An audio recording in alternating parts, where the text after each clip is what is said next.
Salut YouTube. Aujourd'hui, donc nouvelle vidéo. On va parler d'un sujet un peu plus joyeux pour une fois. On va parler de musculation, de certains principes en musculation. Donc, déjà, pourquoi est-ce que je considère la musculation comme un sport vraiment nécessaire dans la vie des gens? Et pourquoi il a été un peu malheureusement malmené ces dernières années? La musculation, c'est un travail, si vous voulez, de rigueur, d'apprentissage. Il n'y a pas de. On va petit à petit, si vous voulez, raffiner notre compréhension de la musculation. Donc un peu comme s'il y avait un espèce d'entonnoir qu'on créait. Et là, il y a vraiment au début toutes les informations, toutes les infos, et on va trier petit à petit seulement les pertinentes. Par pertinentes, j'entends celles qui sont vraies.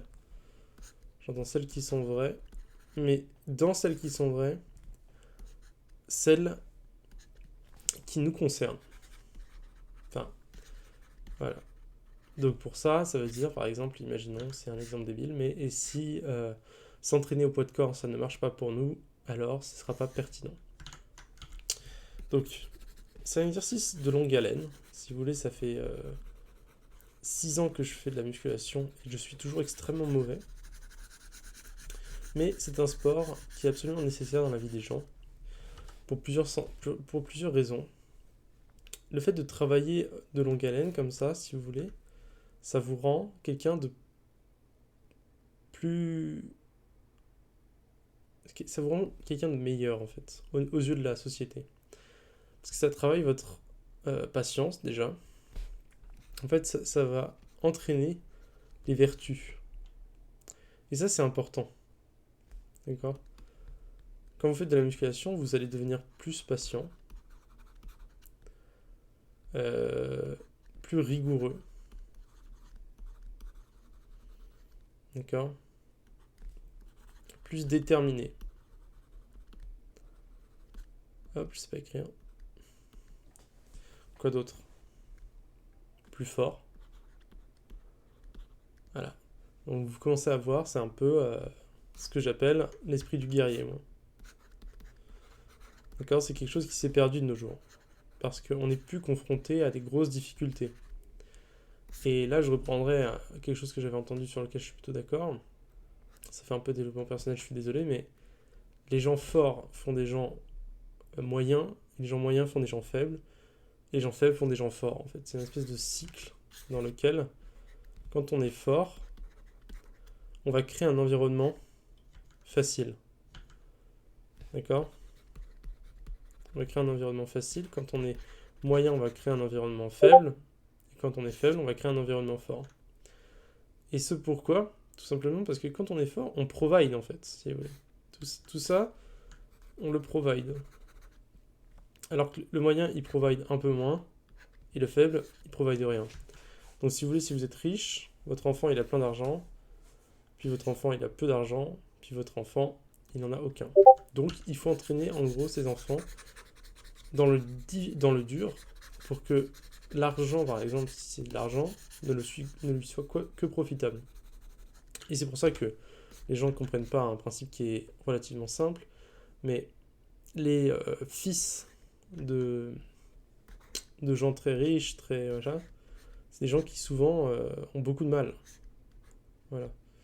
Et c'est pas pour rien en fait. Tout simplement parce que ils ont cet effet-là qui fait qu'ils baignent dans de la facilité. On remarquera qu'il y a d'autres boucles de rétroaction qui font par exemple le bully. Si vous êtes un enfant riche et que vous avez une vie facile, les gens vont vous le rappeler en permanence. Vous allez vous faire bully, ça va augmenter la difficulté de votre vie. D'accord? Donc en fait, c'est des méthodes qui se compensent entre elles. Donc c'est intéressant. C'est intéressant, c'est intéressant. Et surtout c'est présent, donc il faut en prendre compte. La musculation, c'est un des moyens justement de travailler sur ce point-là. D'accord? Parce que la musculation travaille les vertus de force qui vous rendront beaucoup plus fort dans le futur. Le problème, c'est que la musculation, c'est aussi devenu quelque chose qui a suivi son temps.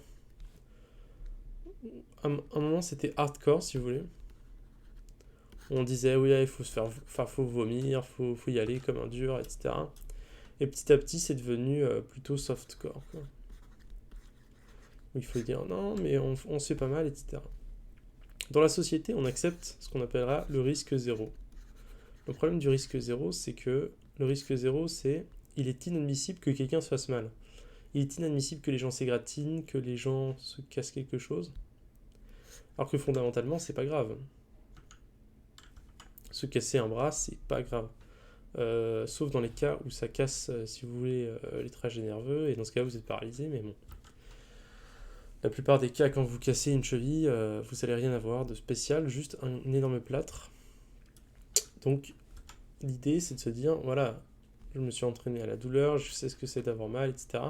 Et ça vous permet, finalement, d'encaisser la vie. Le risque zéro, ça vous fait vivre une vie facile. Une vie facile qui vous rend faible, par le principe qu'on a vu tout à l'heure. Et la musculation, malheureusement, elle s'est un peu imprégnée de ce risque zéro, avec des gens qui vont moins durement à la salle, qui ne travaillent pas aussi fort qu'avant, etc.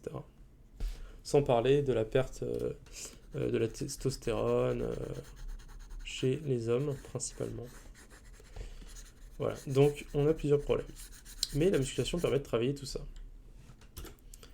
Je vais vous parler d'un principe simple, d'ailleurs, qui est un cheat code en muscu, selon moi. C'est ce que j'appellerais l'inertie. Hop.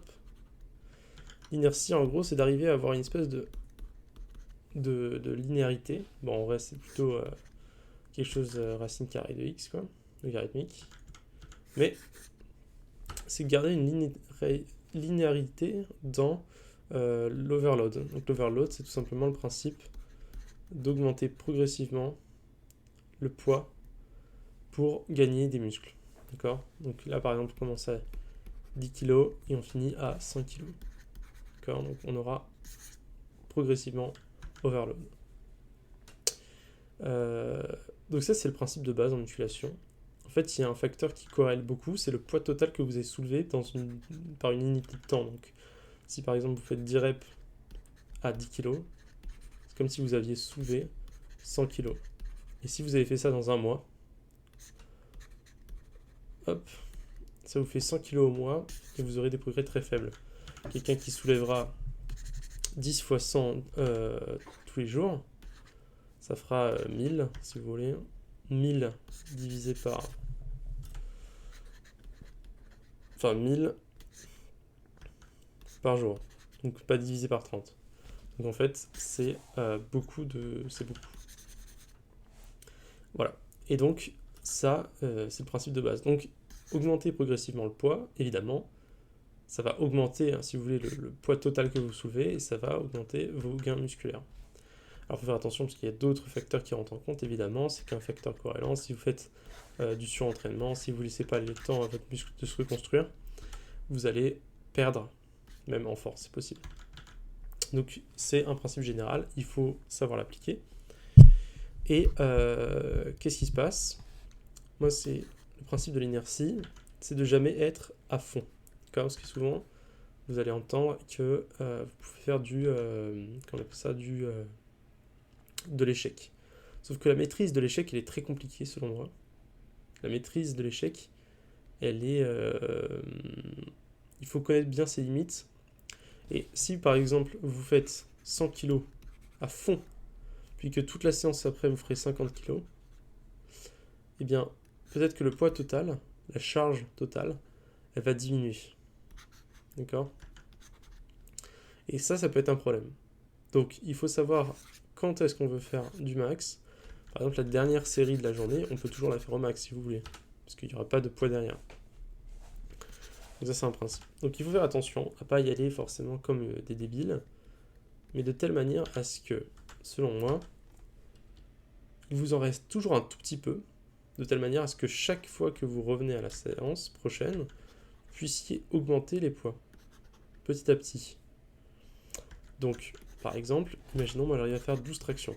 Si j'en fais 12, et que la séance d'après, j'en en fais que 10. Enfin, la série d'après, j'en en fais que 10. Puis 9, puis 8. Alors que si j'en faisais 11, je pourrais en faire 4 fois. Vous voyez bien qu'il y a un qui gagne plus d'intérêt. Donc, il faudra privilégier celui-là. Et ce principe, il s'applique de manière générale. Voilà, il ne faut pas forcer trop, mais il faut être capable d'augmenter. En fait, ce qui est important, c'est que l'augmentation, elle soit continue. Vous puissiez toujours augmenter. Donc pour ça, il faut bien manger, bien dormir, etc. Et mettre pas à un max. Pour vérifier que vous n'êtes pas au max, moi ce que je conseille de faire, si vous faites par exemple 11 x 4 tractions, hop, en traction, hop, et bien, dans ce cas-là, vous allez faire 11 x 4, et ensuite vous allez délester le poids.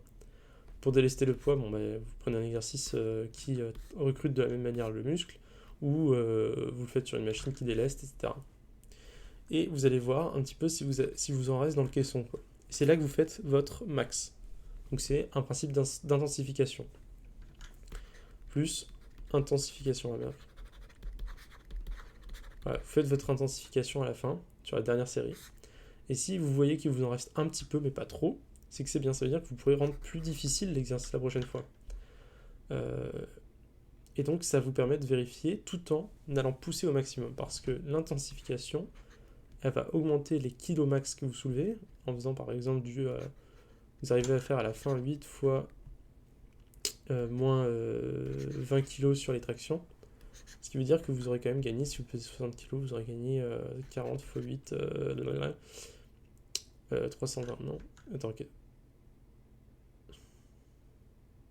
32, ouais, 320, c'est ça. Hop, 320 kg de poids total, sachant que ces 320 kg, ils se rajoutent à la charge totale pour vous faire gagner du muscle. Donc, c'est très intéressant.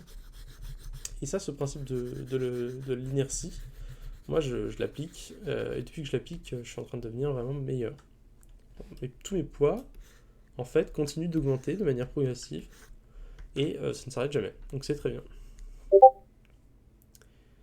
Et si je voulais vous parler de tout ça aussi, c'est tout simplement pour vous parler d'un autre sujet qui est rigolo, et en même temps un peu triste. Ça fait très longtemps que je m'intéresse, enfin ça fait longtemps que je m'intéresse à la muscu, parce que ça fait 6 ans, sachant que mes études ont porté un peu là-dessus, même beaucoup pour certaines, et j'ai toujours un niveau moyen. Alors, c'est quand même triste, parce que il va falloir que je rentre dans la vie active, et j'aimerais bien faire du coaching sportif, sachant que légalement j'aurai le droit. Le problème étant que j'ai un niveau moyen. Donc je vais essayer de brûler mes bateaux, d'accord, pour obtenir un physique vraiment de malade mental, que je posterai sur YouTube évidemment. Et vraiment on va essayer de se donner à fond parce qu'il y en a marre. En plus pour la crédibilité et pour le travail, ce sera nécessaire. Donc merci pour avoir suivi cette vidéo, j'espère que ça vous aura plu, et puis à la prochaine.